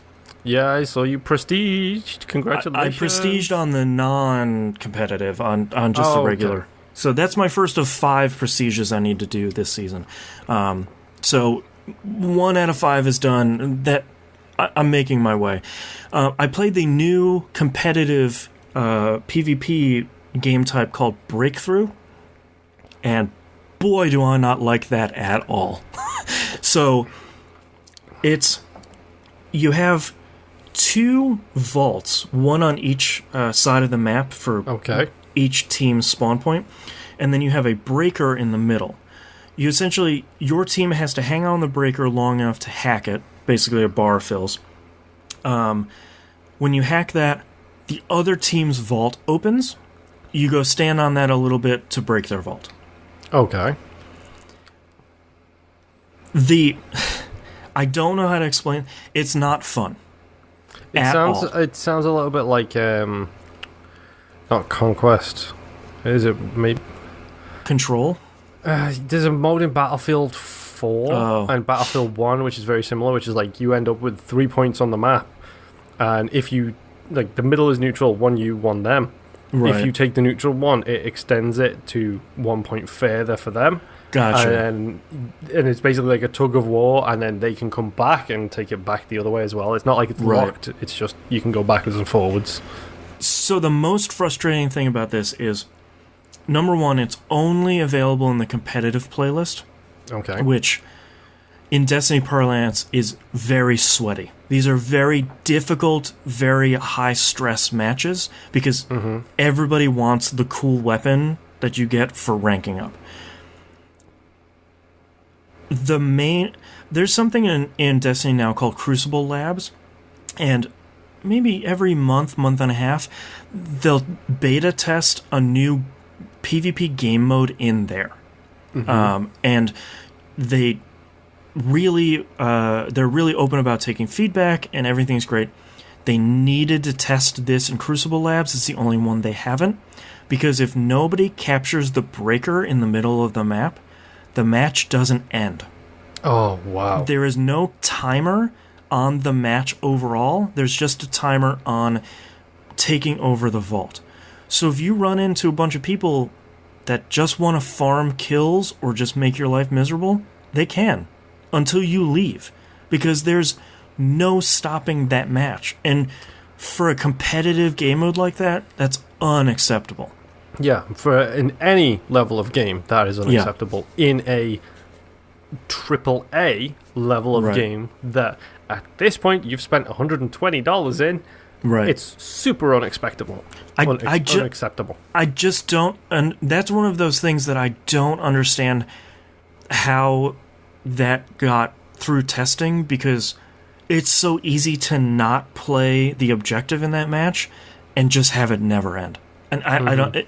It's baffling. So that's a bummer. They added Control and Clash to competitive, which is really great, because that means I can win some matches, because I am really bad at the other 2 game types in there. But as you can tell from Musim's message here on PSN, Musim and I have been playing a lot of Destiny 2 together, and it has been really, really great to play Destiny with people. Yeah. Shockingly. Well, see, that's what I like, is I hate competitive modes in general these days, because I've had enough of the vitriol and hate in the world at large, let alone directed at me personally, because I didn't do something in a video game. But I love a good co-op. Like, especially if you can get a squad together, it doesn't matter what anybody else says. If you all play together and you have the same attitude, that's the best part of multiplayer games. And that's why we've been playing a lot of Gambit. We can get 4 of us together, play that cooperative competitive, so we can get a little bit of both, but mostly the cooperative stuff. And a match lasts anywhere between 10 and 30 minutes. You get rep either way. You're probably going to get some loot. Everybody wins, and we have a good time. Yep. So that's... Destiny 2 is still really great. I've also been playing a bunch of Hollow Knight. I did finish... I got the first ending, so for anyone that is looking to play Hollow Knight, one thing I forgot, when you get up to the ending, basically you do 3 things in the environment. It opens this door, and then that's where the final boss is. Just go finish it, because if you're going to go for 100%, you'll probably miss out on either a trophy or something. Just go finish it and get that first ending. It dumps you right back in the game after you're done. I finished it in probably around 8 or 9 hours at 57% this time. Wow. So I'm now at 78, something like that. I've grabbed all the grubs this time, which a couple of them were rough. And I am fighting a boss I've never seen before. I'm actually really happy because I stumbled upon a boss, which is really bad from a bench standpoint. I didn't know a boss would be back there. I thought it was a relic, or a charm, I mean. And I stumbled on him. I got beaten very badly, and the bench I spawned on is very far back.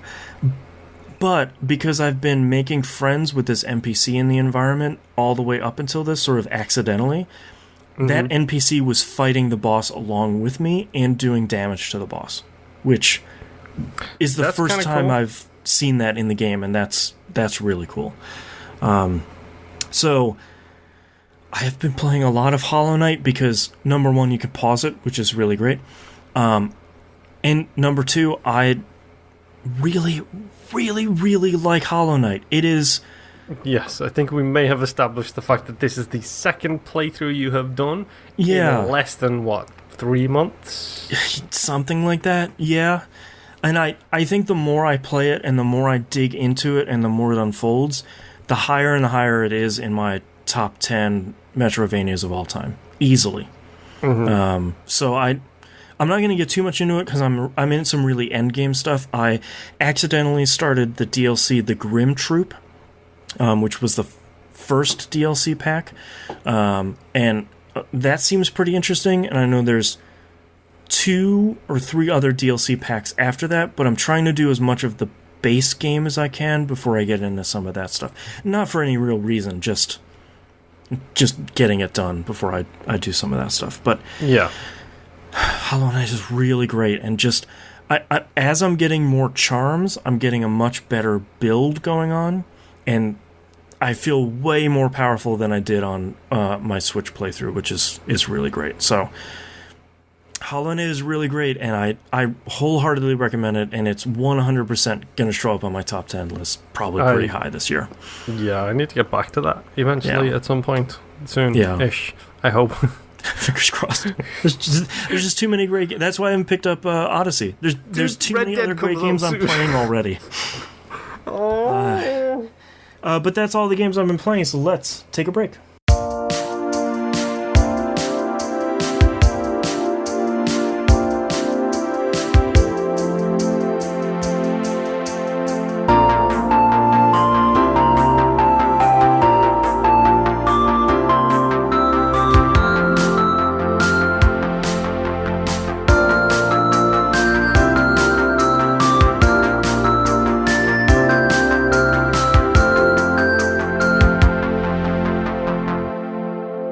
Let's talk releases for the week of October 6th, 2018. Disgaea 1 Complete comes out for the Switch and the PS4.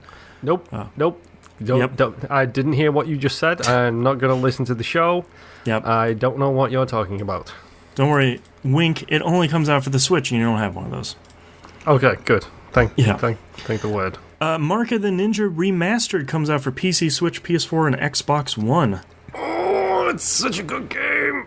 Yeah, there's some deal on Steam as well. If you own it, you get some sort of discount or you get it for free, depending on what version of it you have. So you might be able to get it for free on Steam if you have it already. Go check it out. I have it on 360. Yeah. WWE 2K19 comes out PC, PS4, and Xbox One. It has been years since I bought a wrestling game. I am really tempted to pick this one up. Yeah. I will wait and see what people who are video game critics say, not the people who play this game on their stream and then praise it no matter what. Right. So, if Dan and Jeff say that it's a good game, I'll buy it. Right. If Dan says it's good and Jeff said it's bad, I will not buy it. That's a good call. Call of Duty Black Ops 4 comes out PC, PS4, and Xbox One. Oh. That might be the early access version. I sort of couldn't tell. Yeah. Look, Assassin's Creed Odyssey is a good example of that. It comes out on Tuesday. If you bought the extended edition, right. By the regular edition, it's Friday. Same with Forza Horizon 4, where people are playing it all weekend. I was just like, Yeah, Mackie, with all of your roads gained before I even start the game, he's got the achievement for complete all the roads. Jeez. That's crazy. I don't blame him, though. Just knock that one out early. Yeah. I should do that. Luigi's Mansion, the very first one, is getting a re-release on 3DS, which seems like a pretty cool platform to put it out on. Hashtag how long to Xbox One. Right. Hashtag when Switch win. Speaking of, The World Ends With You Final Remix comes out on the Switch. Another amazing game. That was so good on DS, and I'm interested to see how it translates onto the Switch, because that doesn't have the two screens, and that was a necessity for World Ends With You. But yeah, they figured it out on iPad, so I'm assuming they'll figure it out on Switch. Yeah. Also, talk about amazing video game music. Yeah. Man, that game is so good. Child of Light comes out on Switch, that Ubisoft poem-based RPG thing. Do I know this game? I don't know. Yeah, I think we both played it and sort of tapped out pretty early. So I can't even remember anymore now. Yeah. Chasm comes out on the Switch. This is the platformer roguelike thing that people seem to have really liked, that came out on PC 2 or 3 months ago. Yeah, this is the Dead Cells for platformers, is what I'm hearing. Yeah, T-Bomb Rocks is playing a bunch of it. Friend of the show, T-Bomb Rocks, he seemed to enjoy it. Kairosoft, one of our favorite mobile platform developers, coming out with 3 Switch games. First one is game dev story has to be one of them. That's the third one. Okay. Race Manager. Sadly, no. Monster Island. Also no, which that would have been great. Dungeon Village is the first one, which is one I really like, and that's probably my highest recommendation out of all 3 of these is Dungeon Village. That one's really good. Hot Spring Story came out, which is one of their more popular one, but I really wish they would have come out with Grand Prix Story, because I think that one's better, and then Game Dev Story, which, if you haven't played, go play Game Dev Story. Hot Spring Story is out rather than Race Driver Story, because it has hot springs in it, and anime people will Google hot springs. That's true. It's just unfortunate because it's a little more similar to Game Dev Story than GP Story is. Yeah. So, but I mean, go play Game Dev Story if you haven't. It's probably still really good. It is. Yeah. All right, let's move on to news stories. I don't know how to flip the coin on this one, but a deal has been reached to finish The Walking Dead, the final season, Telltale has said. Ironically, the creator of The Walking Dead comics has a production studio which now has a game development arm, which is called Skybound Games. They're going to be finishing The Walking Dead final season. I'm pretty sure Skybound have been associated with Telltale before. Their name is familiar. I think they may have worked together on previous Walking Dead episodic games, but as far as I'm concerned, I do not care. I couldn't give a single rat's behind about any of this stuff, because none of those developers are getting severance. None of those developers are getting paid. Sort that out before you sort out actually finishing the game, please. Well, and the thing is, I know a lot of people are saying, well, hopefully they'll hire the old Telltale people and they can finish the game. Why would they, when they would probably just get laid off again? Why wouldn't they just go try and find more gainful employment at somewhere else that might not lay them off twice? Like I on one hand, it's 1% exciting that this game is going to get finished. Yeah. So, but it's not worth the 99% of stop doing this. Those people got really screwed. Yeah. We paid for the full 5 episodes. We're going to get the full 5 episodes. That's good. Sure. But at the end of the day, I don't care anymore.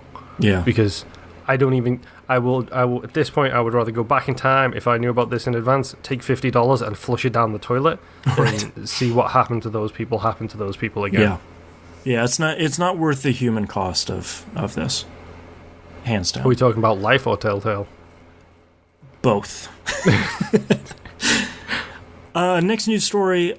Google has finally formally announced Project Stream, which is their version of AAA game streaming, but they're not doing it in Chrome OS, or they're not doing it on Chromecast. They're actually doing it in the Chrome browser, which is interesting.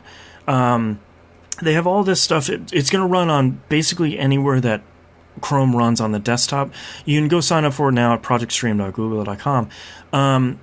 But one of the games they've actually announced is Assassin's Creed Odyssey. So that's good. Interesting. I feel like out of any company that could solve internet latency for stuff in a browser, Google is probably one of those companies. Yeah. And the only problem with this is Google will be able to. I think out of everybody, they will be able to solve the latency issue. Just like they solved the digitizing books issue a long time ago. If you haven't read about Google digitizing books, go read on that, because that's a whole It's really interesting. Like, go... Like, they could do it. They could fix the latency issues for cities. They could fix the latency issues for California and New York. Are they going to be able to fix the issue for Bumbletown, Pennsylvania, where there is 2 megabyte internet down speeds at most, because this country does not have the internet infrastructure it needs for these things to be in place properly? Yep. It just does not as a whole. Yeah, because their list of requirements, or quote-unquote recommendations, are a keyboard and mouse or a USB, not Bluetooth controller like the Xbox or the PS4 one, 17 or older, and a 25 meg internet connection. So it's sort of like, yeah, there it is. So basically everywhere that is metropolitan. Yeah. Yeah. And I mean, unless they can get Google Fiber from coast to coast, there's really nothing they can do about that. They can work on the solvable problem now and hopefully get into more municipalities that will let them get Google Fiber in there. But it's interesting to see a non-console, non-platform holder come out with some sort of game streaming platform. Gamefly tried to do theirs, and it was way too early. Yeah, they did. And I think Sony just doesn't have the infrastructure behind it. PlayStation Network is not the place you think of when you think of fast speeds. Yeah, and Sony is not the company you think of when you think of infrastructure, period. Yeah, exactly. Sony is the company you think of when you think of hardware. They are the company for that. I will give them full credit for that. TVs, laptops, computers, PCs, they do hardware. They don't do infrastructure. Yeah. So we'll see how that's going to work out. I might give that a shot, just to see how it works. I have a PS4 controller and then a 360 controller plugged into this PC, so I'm all set. Sounds interesting.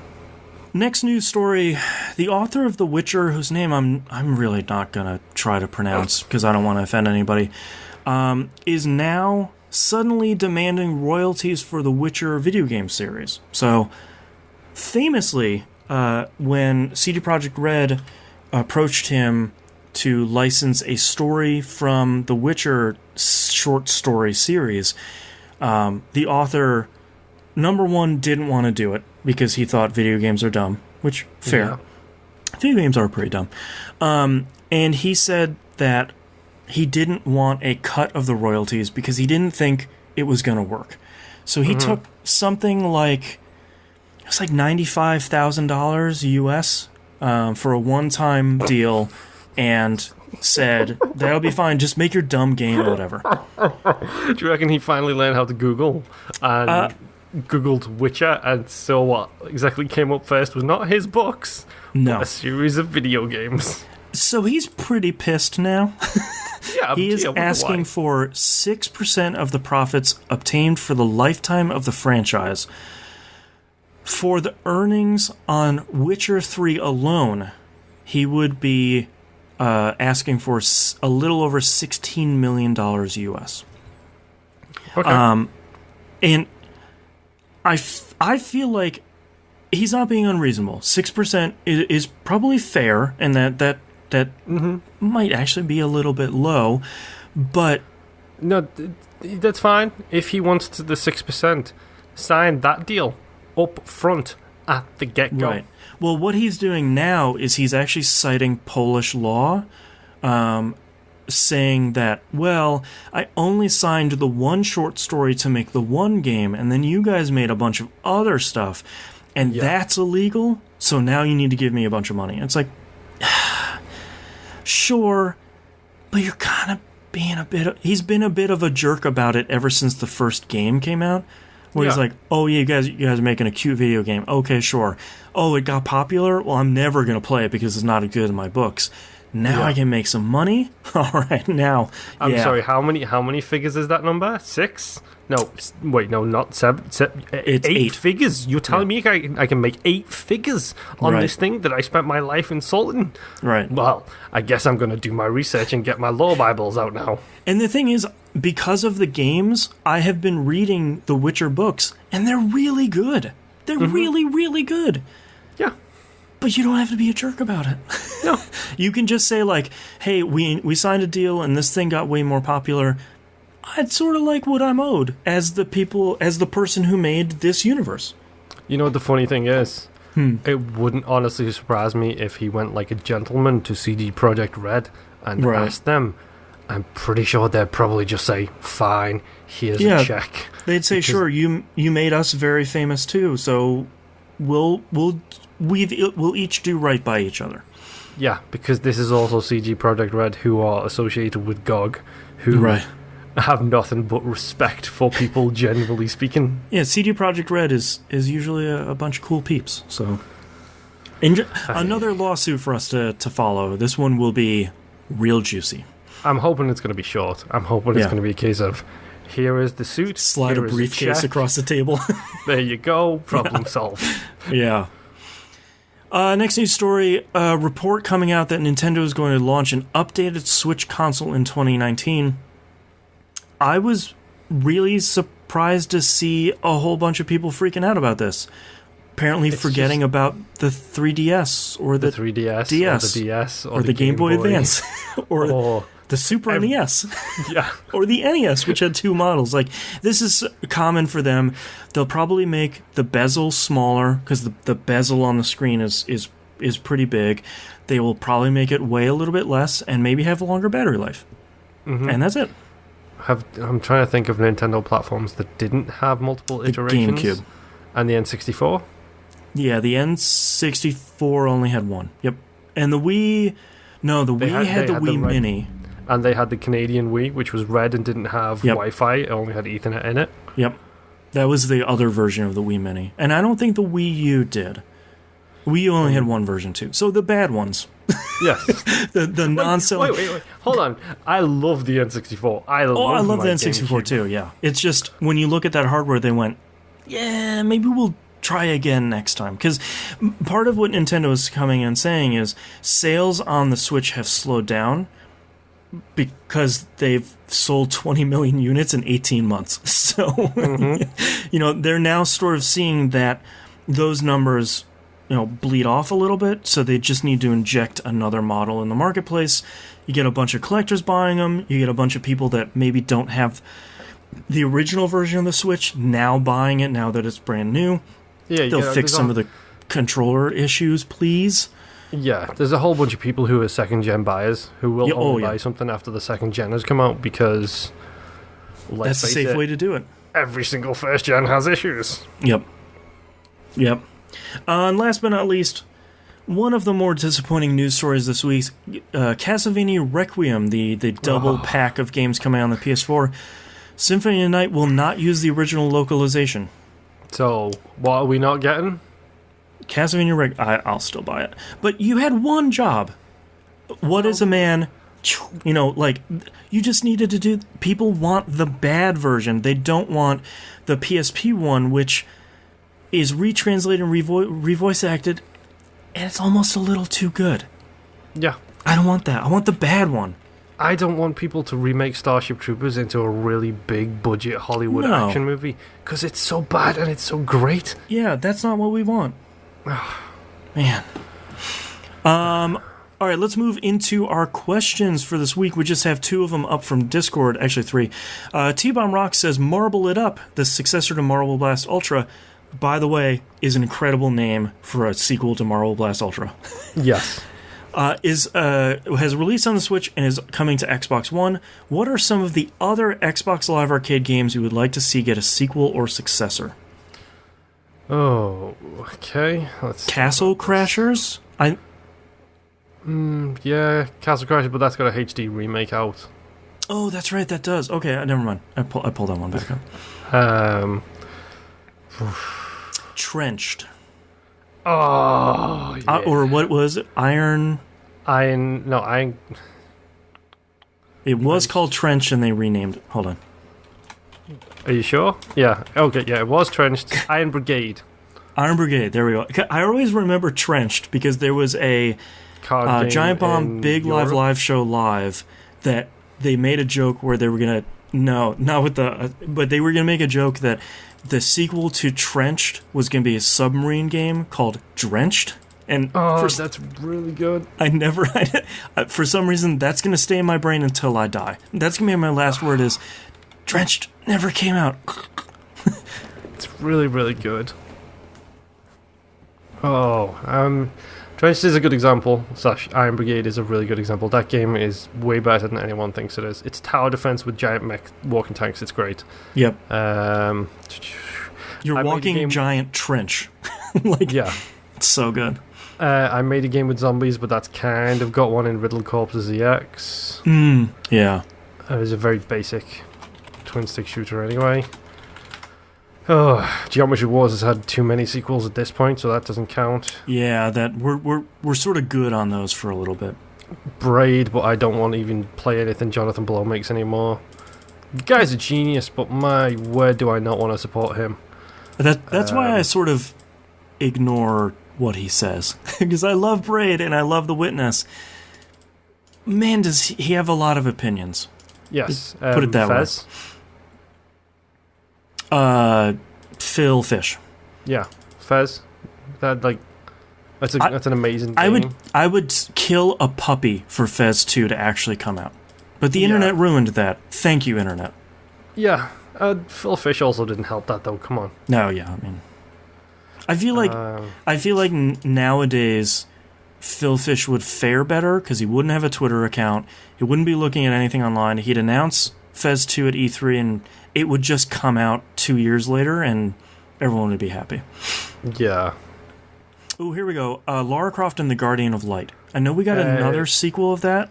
There is already a sequel of that on the current consoles. I just want another one. They're really good. Yeah, that's true. Torchlight 3 to come to consoles would be great. Oh, Torchlight. I'm looking through a list of the best XBLA games here. Okay, read some out for me. Shadow Complex? I sort of do, but I don't want that author dude associated with it again. Again, it's a very similar problem to the... to the Spencer. Not Spencer.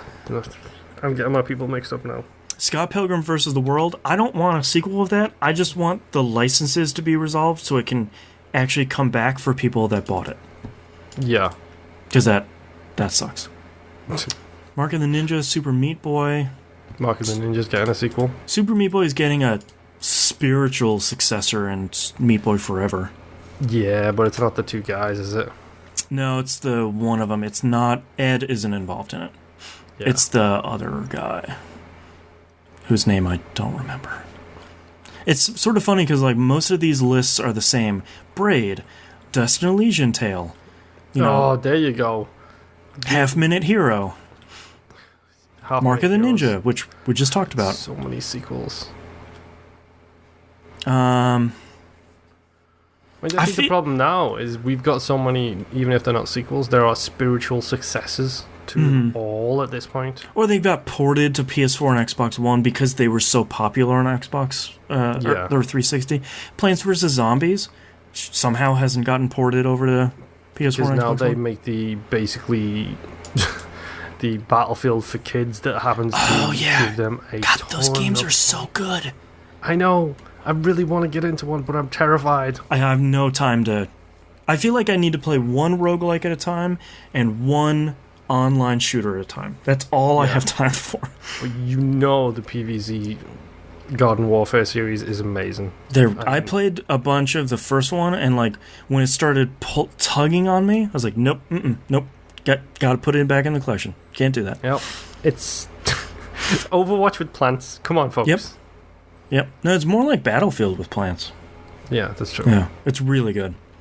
His second question is, there's been a lot of talk in the community about faster hard drive options for consoles. Not just that, the higher priced controllers with extra features, etc. This has me wondering, what are things you don't mind spending extra on to enhance your gaming experience? Controller is number one for me. Yeah. As you have... If you're a listener to the show, you understand why I have my issues with the PlayStation controller. Right. It hurts your hands. It's not a preference thing. That's a level of pain thing. I'm experiencing that with the hand issues I've been having lately. I'm experiencing that with the Xbox One controller. I was thinking, do I have to get a dongle? Yeah, you might have to. Man. The only thing you'll be missing is the impulse triggers. Yeah, but I turn off vibration for all games anyway, so... Oh, yeah, that's true. Yeah. So it's not going to affect you in the slightest. Which is a bummer for Forza Horizon, because that stuff is so cool, but... It's so cool. I just want the trigger vibration, not all the stuff. Yeah. I mean, the big thing for me is like hard drive speed and stuff like that for loading. That doesn't really bother me too much, because, to be completely honest, I'm English, so I drink tea. So take a tea break. When I hit A on loading Forza or Odyssey, guess what I do? Marvel Puzzle Quest. Yep, Marvel Puzzle Quest, and put the kettle on. That's what I do. I feel like controller has to be number one. This is going to be sort of a weird choice though too. TV. I feel like if you spend $50 on a TV, you're going to get one that works, but between your controller and TV, like those are your two primary methods of interfacing with your console. To me, it's worth the investment to not have like, oh, I've had this TV for 6 months, now I'm having ghosting issues, and I have light bleed from 10% of the one side of my screen. That's the stuff that's going to drive you crazy.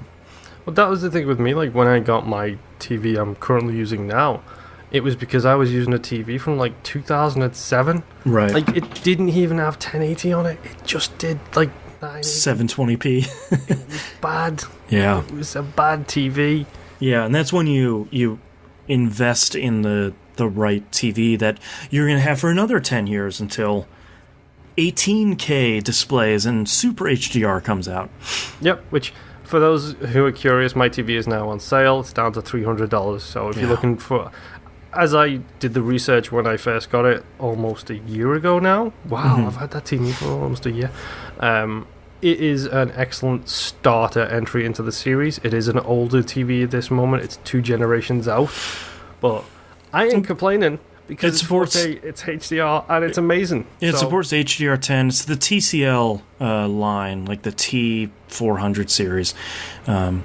Those are incredible TVs that support the most popular standards. So, and they're super cheap. They're way cheaper than they should be for the quality. Yeah, because at the end of the day, it feels like they are made for gamers. Yep. Like, that's what they feel like. Yeah. I can't wait in 10 years' time when TCL becomes one of the big names in TVs, and I have to pay 5 times as much for the same equivalent TV because they have a name brand all of a sudden. Bummer. Last question here comes from Bearded Lady, a.k.a. Mrs. Moonpier. In the AC series, what older installments that fell flat do you think would have been better received if they were reworked in the style of Origins and Odyssey? 3. Yeah, this is a really good question. I think this is a great question because there are about 800 Assassin's Creed games, and there aren't a lot of franchises you could ask this question about. But I feel like 3... If 3 would have gotten a different coat of paint on it, or maybe if the 2 trilogy weren't so great. Yeah. It's like a bad 1-2 punch. Like Ezio was a great character, and the next person couldn't live up to it. And 3 just kind of wasn't as polished. Here's my question, though, is did they do it deliberately? And maybe. Let's talk conspiracy theories here. So Moonpier conspires against Ubisoft. Right. So did Ubisoft deliberately create such an insufferable person to be the assassin in Assassin's Creed 3?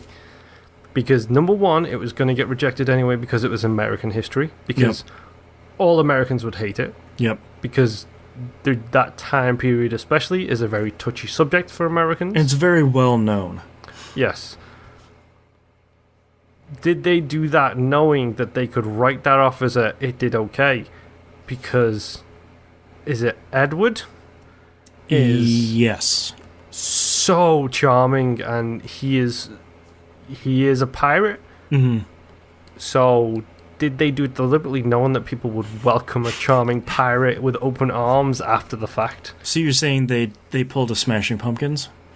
Made one really bad album, so the next one was really great. Yeah, they apparently Billy Corgan, aka William Corgan, as he likes to be called now, when they put out that series of EPs when they came back, sort of says he purposely made them bad, maybe retconning a little bit, and then when a good album came out, and was like, oh, thank goodness, it's a good one, it's pretty good. So yeah, maybe. Yeah, I feel like Unity eventually got patched to the point where the majority of its issues were resolved. It wasn't a core gameplay and world issue. It was just all the bugs with the new engine and new platform. Unity had the issues with the bugs. Yeah. I didn't see a whole lot of that. I still think Unity's a great game. The main problem with Unity was feature creep. Here is 1,000 chests. Yep. Here is 6,000 missions to do. I'm feeling a little bit like Odyssey might be heading down that line, but I'm reserving my judgment for that for later. Yeah. I feel like the honest, not counting spin-offs or anything, 3 has to be the right one. You give me 3 where you just... Let's take the Origins aspect to this. You dump me in the middle of a town in the forest in America as a Native American. Mm-hmm. You let me explore that area. You let me explore it the same way they did in Origins. And then you slowly but surely bring out the rest of the world. Yeah. Rather than this guided storyline that they have. I think 3 would benefit the most. Yeah. All right, that's all of our questions for this week. Thank you so much, everyone, for listening. If you'd like to visit us, you can do so at tvgp.tv. Find and follow us everywhere on the right-hand side of the page. patreon.com/E1M1. The ones are numbers. And get all the cool behind-the-scenes stuff. Including, don't forget, the early access for We Rogue Like It, which is starting this week, and Game Club. That's right, 2064 Read-Only Memories, still happening. We have, I think, 2 weeks left because we had a long month. I need to finish that game. I need to start that game. Yeah. And don't forget to follow us on all of our live streaming places so they will let you know when we go live. We'll see you all next week. Bye.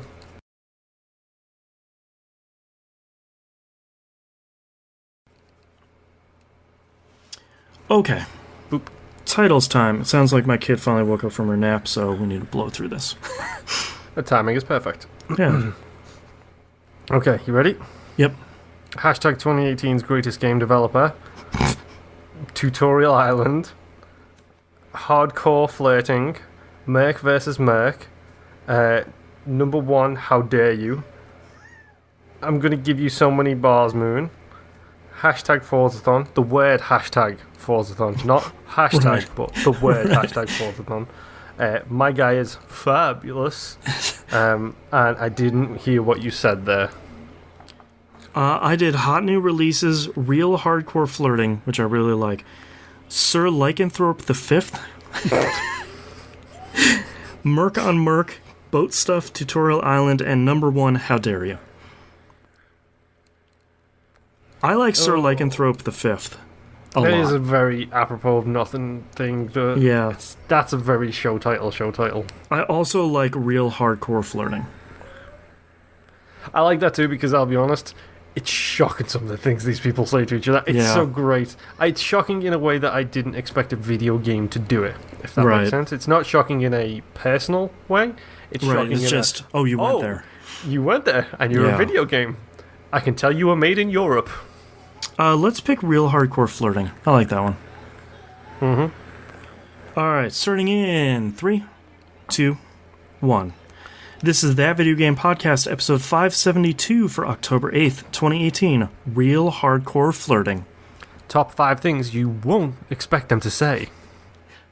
Alright, I just heard my kid try the doorknob on this door, so I'm gonna go. Thank you everyone for listening and watching. We'll see you next week. Bye. See you, folks. And we can stop recording.